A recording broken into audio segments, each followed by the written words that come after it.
Bapak Ibu, saudara-saudari, selamat pagi dan salam serta salam jumpa kembali para pendengar firman Tuhan dari Suara Sabda Natal dalam Oktav Natal Kamis 28 Desember 2023. Semoga saya menjumpai para pendengar firman Tuhan dari Suara Sabda Natal dalam keadaan sehat-sehat adanya dan masih setia untuk terus mendengar dan mengikuti renungan.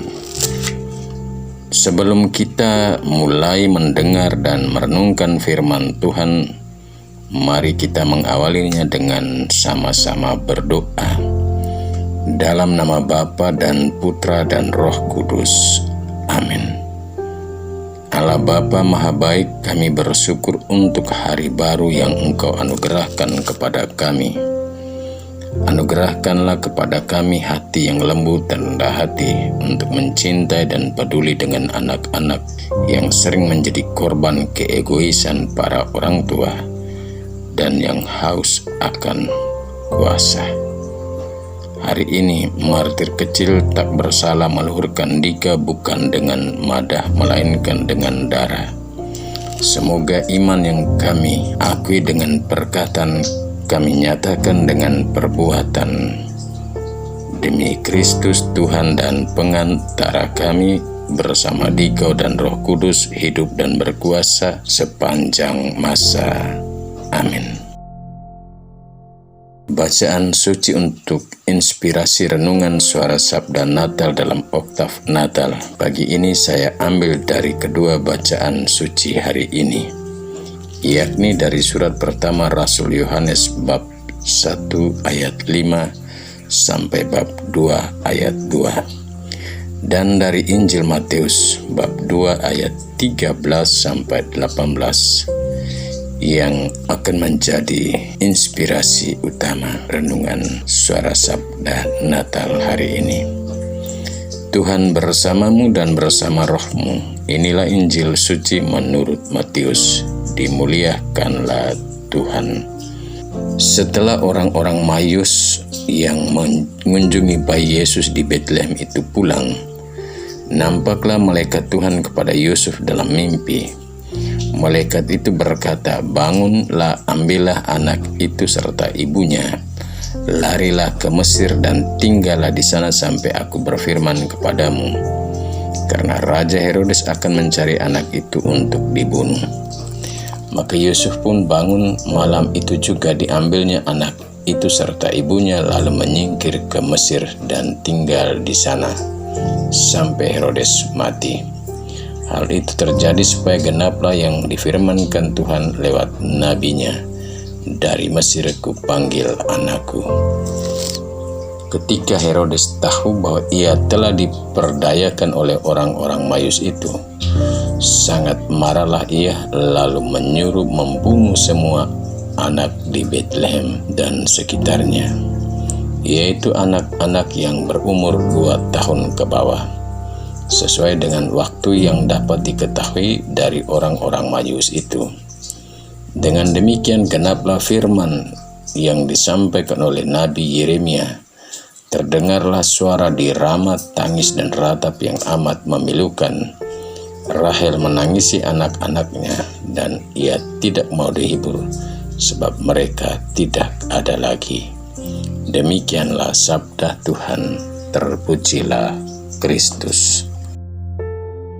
Bapak Ibu, para pendengar Suara Sabda Natal dalam Oktav Natal yang terkasih.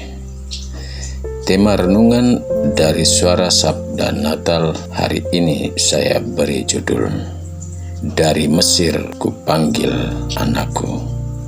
Bapak Ibu, para pendengar Suara Sabda Natal yang terkasih. Sejak meletusnya perang antar kelompok teroris Hamas Palestina dengan Israel tanggal 7 Oktober hingga 28 Desember 2023 hari ini, Lembaga Kemanusiaan Dunia mencatat dan menginformasikan bahwa sekitar 4.000-an orang telah menjadi korban kemanusiaan termasuk di dalamnya adalah anak-anak yang tidak berdosa dan bersalah.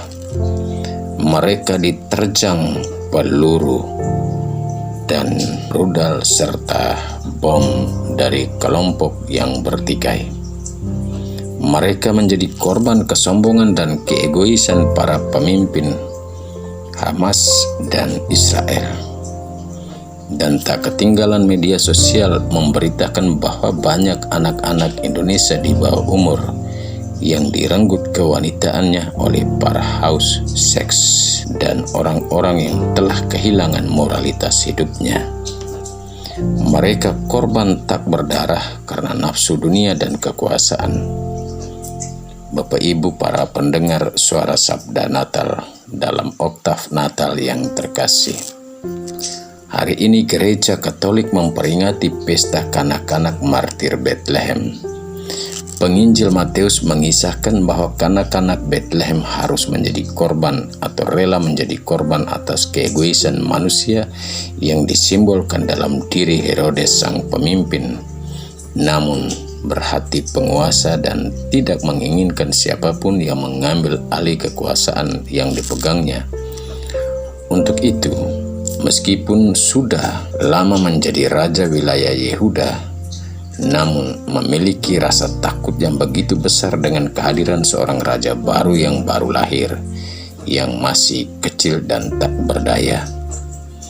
Oleh karena itu, sesudah para mayus dari timur yang telah membawa berita kelahiran seorang raja baru di wilayah kekuasaan dan menyampaikan itu kepadanya, hal ini dilihat sebagai sebuah gangguan serentak menjadi ancaman atas kekuasaannya sebagai raja. Dan ketika para mayus pergi untuk mencarinya, dan Herodes pun berpesan kepada mereka agar setelah menemukan bayi itu mereka kembali dan menyampaikan kepadanya agar ia pergi menyembahnya. Namun ketika para mayus tidak lagi kembali menyampaikan berita di mana raja atau bayi yang baru dilahirkan itu, karena diperintahkan melalui mimpi agar mereka kembali melalui jalan lain. Hal ini dipandang oleh Herodes bahwa ia telah diberdayakan ketiga sarjana dari timur. Ia pun memberi perintah untuk membunuh semua anak Bethlehem yang berumur 2 tahun ke bawah. Namun rencana jahat manusia tidak mampu mengalahkan kasih dan kemahakuasaan Allah. Oleh karena itu, Allah mau menunjukkan bahwa kuasanya jauh melebihi kuasa manusia dalam diri Herodes. Maka Allah datang menyelamatkan Yesus Raja Damai meskipun hanya melalui mimpi yang diberikan kepada Yusuf. Bahwa di dalam mimpi Yusuf diperintahkan untuk bangun dan mengambil Maria beserta anaknya agar segera pergi dari Bethlehem ke Mesir dan menetap di sana sampai ia sendiri memanggil mereka kembali. Bapak Ibu para pendengar suara Sabda Natal, pada titik inilah anak-anak kecil dari Bethlehem meluhurkan Allah bukan dengan madah gloria atau pujian bagi Allah, tetapi dengan darah. Sikap dan perbuatan Herodes ini menunjukkan betapa arogan dan besarnya orang haus akan kekuasaan serta tidak rela bila ada orang lain yang bersaing dengannya dalam kekuasaan. Herodes adalah gambaran pemimpin yang haus kuasa dan seringkali tidak menjadi pemimpin bagi rakyatnya, tapi menjadi penguasa yang menindas rakyatnya. Menjadi pemimpin dan berkuasa itu adalah hak semua orang. Namun kita tidak perlu belajar dan meniru sikap dan perbuatan Herodes dalam keseharian hidup kita, melainkan kita diajak untuk menaruh peduli terhadap anak-anak yang adalah generasi masa depan gereja yang dijaga untuk menjadi pemimpin, yang memiliki hati yang rendah hati, hati yang tidak haus akan kekuasaan dan harus mengorbankan orang-orang lain, dan tak berdosa demi berkuasa dan demi langgengnya kekuasaan. Amin. Marilah berdoa.